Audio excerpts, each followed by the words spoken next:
দীর্ঘপ্রতীক্ষার পর প্রথমবারের মতো আইপিএল ট্রফি জিতে উল্লাস মেতেছিল রয়্যাল চ্যালেঞ্জার্স বেঙ্গল। যদিও সেই উল্লাসে কিছুটা ভাটা টেনে দিয়েছিল চিন্নাস্বামী স্টেডিয়াম ট্র্যাজেডি।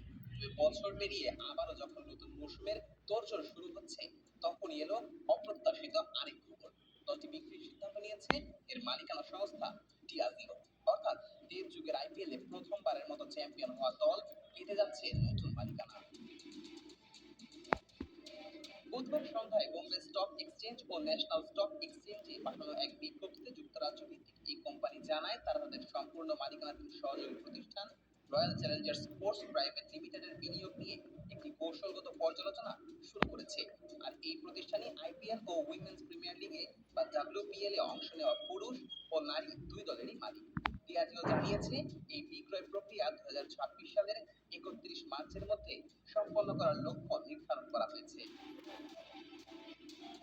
গত জুন মাসে বেঙ্গালুরুর এম চিন্নাস্বামী স্টেডিয়ামে আইপিএল শিরোপা জয়ের পর আয়োজিত বিজয় মিছিলে এক মর্মান্তিক দুর্ঘটনা ঘটে। ভিড়ের চাপে পদদলিত হয়ে প্রাণ হারান 11 জন সমর্থক, আহত হন আরো অনেকে।